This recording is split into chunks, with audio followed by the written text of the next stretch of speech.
मोदी जी को 10 लेटर लिखता हूँ। जब अक्ल बट रही थी मोदी जी लास्ट में थे, अक्ल उनके काम आई नहीं, क्योंकि 800 करोड़ का बिल है ट्रैवल का। उनको ये नहीं मालूम वीडियो कॉन्फ्रेंसिंग होती है। सरदार वल्लभ भाई पटेल कांग्रेस के ट्रेजरर थे, डोनेशन लेते थे। जैसे लोग अब हैं ऐसे मोदी जी को 10 लेटर लिखता हूँ। जब अक्ल बट रही थी मोदी जी लास्ट में थे, अक्ल उनके काम आई नहीं, क्योंकि 800 करोड़ का बिल है ट्रैवल का। उनको ये नहीं मालूम वीडियो कॉन्फ्रेंसिंग होती है।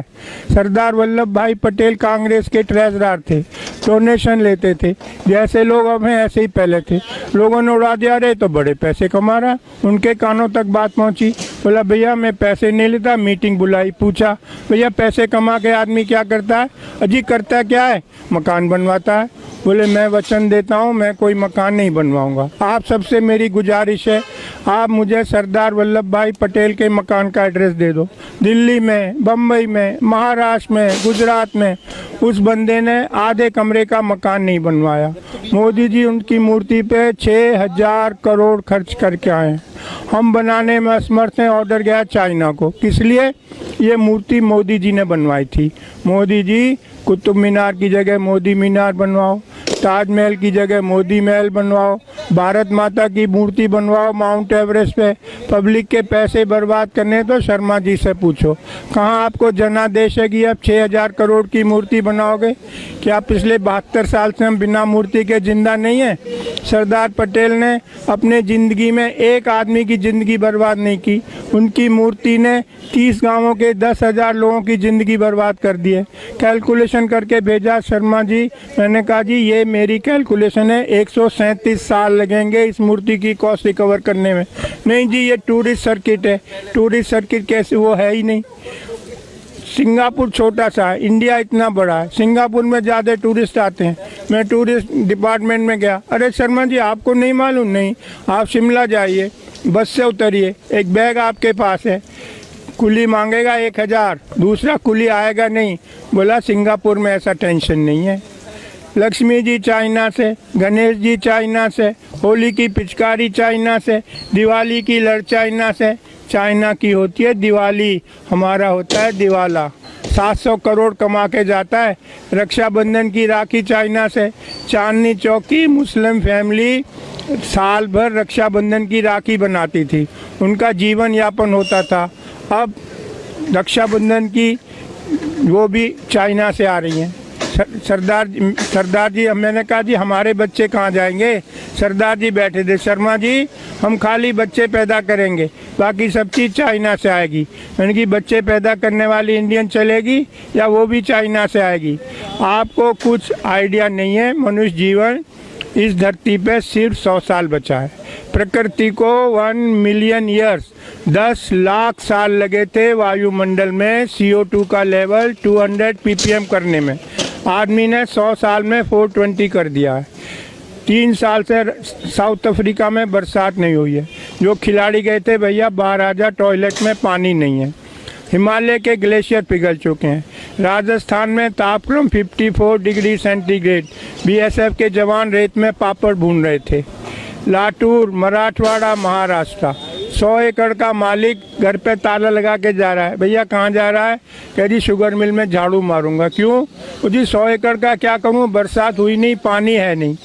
पिछले साल जब ओलंपिक हुए थे चाइना में तो उन्होंने कहा ये बरसात हमारा फंक्शन ख़राब ना कर दे, तो उन्होंने सिल्वर आयोडाइड स्प्रे करा के बादलों में आर्टिफिशियल रेन कराई थी। महाराष्ट्र गवर्नमेंट ने कल 30 करोड़ अलॉट किए आर्टिफिशियल रेन के लिए। हम कुछ जानना नहीं चाहते। समुंदर का लेवल 3.5 फुट बढ़ेगा। लाखों लाख केरल के लोगों को कहाँ बसाओगे? हवा की बात नहीं कर रहा हूँ, आर्कटिक की बर्फ़ पिघल चुकी है। जब आग लगेगी, जब कुआं खोदोगे, बहुत सारे मैं आता हूँ जंतर मंतर। जो नई पीढ़ी है उसे 3 ही बात करती है, मैनू की, तैनू की, सानू की। मुझे क्या, तुम्हें क्या, हमें क्या, गवर्नमेंट का काम है। हम दुनिया में सबसे उल्टे क्यों हैं? स्वीडन ने कल $100 का सरचार्ज लगाया है एयर ट्रेवल पे। फिनलैंड ने बैन कर दिया, कोई हवाई जहाज से नहीं जाएगा। यूरोप में कार्बन क्रेडिट एविएशन के लिए पूरे साल आप एक स्टाफ फ्लाइट नहीं ले जा सकते। क्यों? जो हवाई जहाज से जाता है 50 गुना ज़्यादा ईंधन इस्तेमाल करता है, 50 गुना ज़्यादा प्रदूषण फैलाता है। हम दुनिया में उल्टे क्यों हैं? धरती गर्म हो रही है, सबसे ज़्यादा प्रभाव हमारे देश पे पड़ेगा। मैं बता चुका हूँ, ऐसा कहीं भी नहीं है। न्यूक्लियर बैन कर दिया। 3 माइल आइलैंड वो हुआ था एक्सीडेंट अमेरिका में, 30 साल से वहाँ कोई ऑर्डर नहीं है। जर्मनी ने बैन कर दिया, स्वीडन ने कर दिया। आप गूगल पे जाओ, चेरनोबिल टाइप करो, CHERNOBIL। दुनिया की सबसे महंगी इमारत यूक्रेन में बन रही है, जब इससे महंगी इमारत आज तक बनी नहीं। न्यूक्लियर एक्सीडेंट को कवर करने को हम न्यूक्लियर के पीछे भाग रहे हैं, हम एयर ट्रेवल के पीछे भाग रहे हैं। मैं क्या क्या बताऊं आपको? सरिता विहार चलो, हर दूसरे घर में एक कैंसर पेशेंट है। मैं रविशंकर प्रसाद के पास गया, जर्मनी से डॉक्यूमेंट लाया। किसी भी देश में आप जाके कह सकते हो भैया बताओ यहाँ कितना रेडिएशन है। हमारे यहाँ ऐसा कोई नियम नहीं है। रविशंकर प्रसाद बोले पर्सनली आके मिलना। अबे मेरे लड़के की शादी में पर्सनली मिलूँ? हम वहाँ लो कॉस्ट रेडिएशन लगानी है। मैं उनके पास गया, टावर वालों के पास। अरे शर्मा जी 10 टावर, 30 सिक्योरिटी वाले, 30 ऑपरेटर, 10 जनरेटर, सबकी छुट्टी करके एक टावर लगा दी। भैया आप लोग 1000 गुना रेडिएशन टॉलरेट करने को मजबूर हो। डॉक्यूमेंट है मेरे पास, जयपुर और बम्बई, जब से ये टावर लगी 6 लोग कैंसर से मर गए। कोई जानना ही नहीं चाहता रियलिटी। ना जो टॉप पे लोग हैं उनको कुछ अक्ल नहीं है, ऐसे लोग रिक्रूट करें। मैं जाता हूँ बताने, मैं IIT से पढ़ा हूँ, लंदन से पढ़ा हूँ, डॉक्यूमेंट लाता हूँ, लेकिन यहाँ कोई अक्ल वालों की कोई व्यवस्था ही नहीं है। मोदी जी क्यों 800 करोड़ खर्च करते हैं ट्रैवल पे? पता नहीं वीडियो कॉन्फ्रेंसिंग हो सकती है। 6000 करोड़ मूर्ति पे, गरीब देश का पैसा। 3 साल का बच्चा रोड पे पेन बेच रहा है। अरे 6000 करोड़, भाई हमें आज़ाद हुए आज 70 साल हो गए। दुनिया के 40% अशिक्षित मेरे देश में रहते हैं। क्यों? क्योंकि हमने कुछ किया ही नहीं है।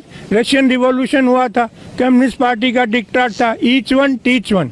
दुनिया के 55% कुपोषित बच्चे मेरे देश में रहते हैं। क्यों? आदमी माँ के पेट से पैदा होगा कि आम के पेड़ पे लगेगा। 52% फीमेल आर एनीमिक। नई पीढ़ी स्वस्थ कैसे पैदा होगी? गुड़गांव में रहता हूँ, फोर्टिस हॉस्पिटल में एनीमिया क्लिनिक खुलवाया है, डॉक्टर राजेश भार्गव इंचार्ज है। इतना दुख है आपको बताते हुए, गुड़गांव में 76% गर्ल्स आर एनीमिक। 76% लड़कियों के बॉडी में 3 से 5 ग्राम खून है। इस पे कौन काम करेगा? कोई मेरे चुप करा देते हैं। शर्मा जी ये डिस्कशन है, क्यों नहीं है? खाली हम नीरव मोदी डिस्कस करते रहे। मैं आपको मलेशिया का बताता हूँ। एक आदमी ने अखबार में पढ़ा कि हमारी गवर्नमेंट पे इतना लोन है। ऑर्डिनरी आदमी, कोई बड़ा सेलिब्रिटी नहीं था। उसकी कटिंग लेके वो घर घर गया, लोगों को बताया, चंदा इकट्ठा किया, मिनिस्टर को दे के आया कि भाई ये सरकार, ये लोन उतारो गवर्नमेंट का। एक हमें नीरव मोदी सरकारी पैसा लेके भाग गए, मेहुल चौकसी सरकारी पैसा। कितना अंतर है हम में। मलेशिया का ऑर्डिनरी आदमी चंदा इकट्ठे करके लाया लोगों से और गवर्नमेंट का फॉरेन लोन उतारा। यही मैं कह रहा हूँ, इसको आगे बढ़ाओ। मुझे रोक लेते हैं लोग कभी, मैं डरता नहीं भाई। मैं नई पीढ़ी को बताना मेरी ड्यूटी है। मनुष्य जीवन इस धरती पर सिर्फ 100 साल बचा है, हमको इस पे बात करनी चाहिए। अभी 200 कंट्रीज़ के लोग आए थे, ग्रेटर नोएडा में मीटिंग थी। 1.5 डिग्री टेम्परेचर बढ़ेगा धरती का। ट्रंप बाहर हो गया अमेरिका का जो है प्रेसिडेंट, क्योंकि उसे पैसा देना पड़ता सोलर लगाने के लिए। अब 2 डिग्री बढ़ेगा, ना हमें खाना मिलेगा ना पानी। मैं चाहता हूँ आप लोग मेरी बात सुनो, ये साइंटिफिक फैक्ट्स हैं, कोई मेरी अपनी बनाई बातें नहीं है। हर एक को पूरी मनुष्य की सृष्टि इस धरती से ख़त्म होने के कगार पर है, यदि हमने कोई एक्शन नहीं लिया। धन्यवाद।